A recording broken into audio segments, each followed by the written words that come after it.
Video ini hanya untuk mereka yang punya logika. Bagi yang tidak punya logika, skip aja.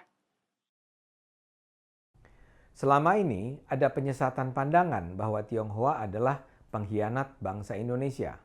Salah satu kebohongan yang terus dikembangkan adalah kaum Tionghoa sejak era penjajahan Belanda adalah kolaborator penjajah untuk menindas pribumi. Kalau kita belajar sejarah, tuduhan itu tidak berdasar. Kaum Tionghoa justru adalah salah satu kelompok yang paling awal memberontak terhadap pemerintah Hindia Belanda. Begitu juga alih-alih menindas pribumi, kaum Tionghoa justru sejak era Hindia Belanda sudah jadi sasaran pembantaian oleh kaum etnis non-Tionghoa yang diprovokasi Belanda. Kaum Tionghoa juga bekerja sama dengan orang-orang Jawa melawan pemerintah Hindia Belanda sejak abad 18-an. Sayangnya dalam buku-buku sejarah di Indonesia, sejarah pemberontakan Tionghoa ini dihilangkan. Seolah itu tak terjadi. Padahal peristiwa pemberontakan kaum Tionghoa di abad 18 adalah salah satu perang terpenting dalam sejarah Hindia Belanda, antara lain karena terjadinya di Batavia. Pemberontakan Tionghoa bahkan meluas ke beberapa daerah di Jawa Tengah. Selama minimal 2 tahun tentara gabungan Tionghoa dan Jawa bersatu melawan pasukan Belanda. Pemberontakan yang saya maksud adalah apa yang dikenal sebagai Geger Pecinan atau dikenal sebagai tragedi Angke. Geger Pecinan adalah pemberontakan yang diikuti dengan pembantaian orang keturunan Tionghoa di Batavia yang berlangsung dari 9 Oktober hingga 22 Oktober 1740. Mengalirnya pendatang dari tanah Cina ke Indonesia terutama berlangsung di abad kedua kolonialisme Hindia Belanda. Perdagangan antara Hindia Belanda dan Tiongkok yang berpusat di Batavia menguatkan ekonomi dan meningkatkan imigrasi orang Tionghoa ke Jawa. Mereka terdiri dari pedagang, pemilik toko, dan juga buruh di pabrik gula, serta buruh kasar dalam pembangunan kota. Jumlah orang Tionghoa di tengah kota Batavia meningkat pesat, sehingga pada tahun 1740 ada lebih dari 10.000 orang.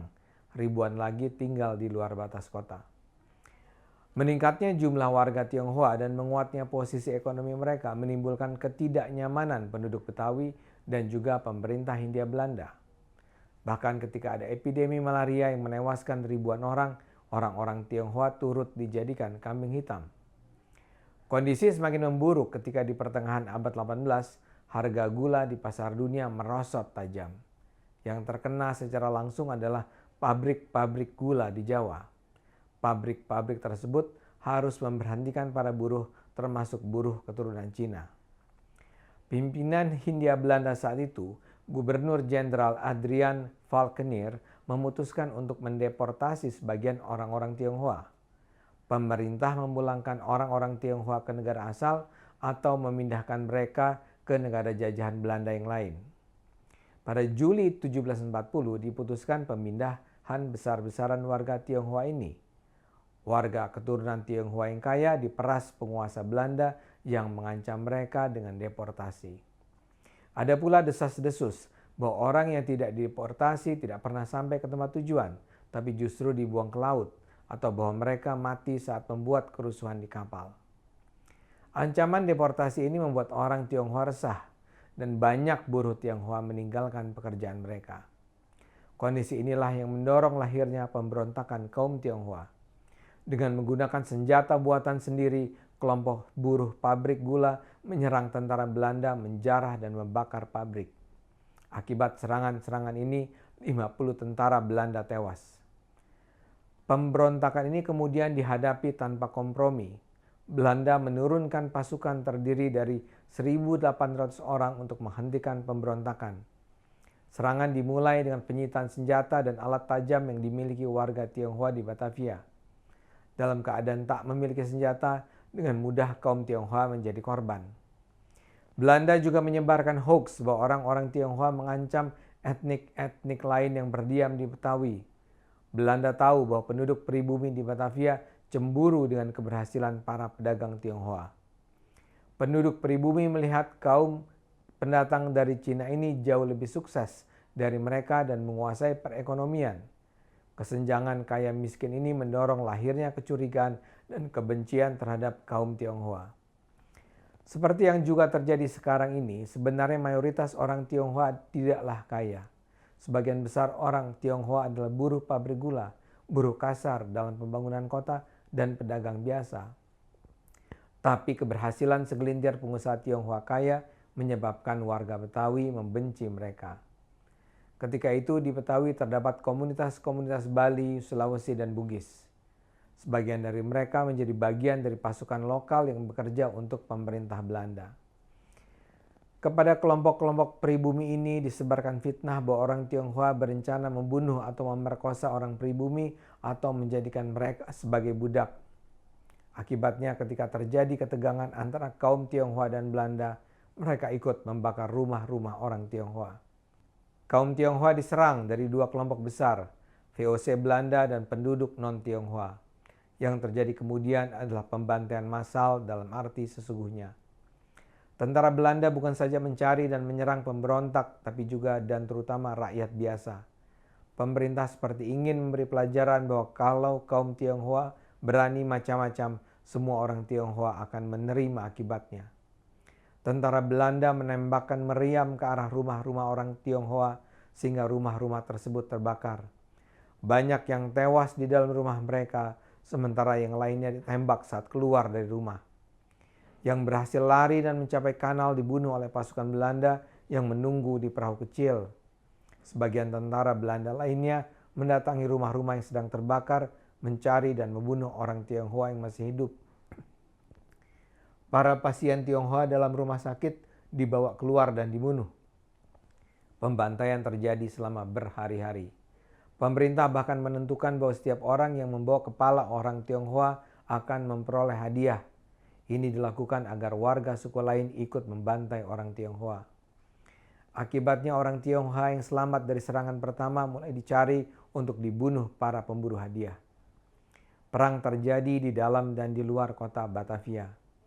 Di dalam kota, pasukan Batavia membantai rakyat.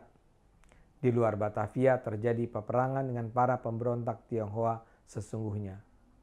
Pasukan Belanda membakari pabrik-pabrik gula yang dianggap menjadi markas pemberontak Tionghoa. Kaum pemberontak yang tersudut akhirnya memencar ke kota-kota lain di Jawa Tengah. Kelompok-kelompok inilah yang belakangan dengan dibantu pasukan Jawa melakukan apa yang dikenal sebagai Perang Jawa pada 1741 sampai 1743. Sebagian besar sejarawan mencatat sebanyak 10.000 orang Tionghoa yang berada di dalam kota Batavia dibunuh dalam tragedi pecinan dan 500 lagi mengalami luka berat. Antara 600 dan 700 rumah milik orang Tionghoa dijarah dan dibakar. Seusai tragedi itu, semua penduduk keturunan Tionghoa dipindahkan ke suatu kota Cina alias pecinan di luar batas kota Batavia yang kini dikenal sebagai Glodok.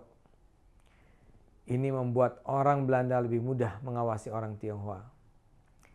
Apa yang terjadi ini dianggap sebagai salah satu tragedi terbesar dalam sejarah kolonialisme Belanda di abad 18. Jejaknya masih dapat ditemukan saat ini. Nama Tanah Abang di Jakarta misalnya berasal dari kata tanah merah, penamaan yang merujuk pada darah orang-orang Tionghoa yang dibantai di wilayah itu.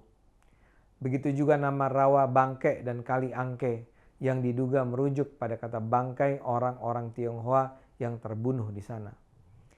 Pemerintah pusat Belanda saat itu marah dengan apa yang terjadi. Gubernur Jenderal Valkenier ditahan dan posisinya diganti. Ia meninggal dalam penjara sebelum penyelidikan diselesaikan. Kisah pemberontakan Tionghoa ini sayangnya terkesan disembunyikan di Indonesia. Syukurlah pemerintah Jokowi mengakui kehadiran sejarah ini melalui pendirian monumen untuk para korban pembantaian di Batavia tersebut. Sejak 2016 di Taman Mini Indonesia Indah terdapat monumen perjuangan Laskar Tionghoa dan Jawa melawan VOC di Taman Budaya Tionghoa Indonesia. Jadi jangan percaya bila dikatakan kaum Tionghoa pengkhianat bangsa. Jangan percaya bila ada orang bilang kaum Tionghoa tak punya rekam sejarah melawan kolonialisme. Ayo terus gunakan akal sehat, karena hanya dengan akal sehat bangsa ini akan selamat.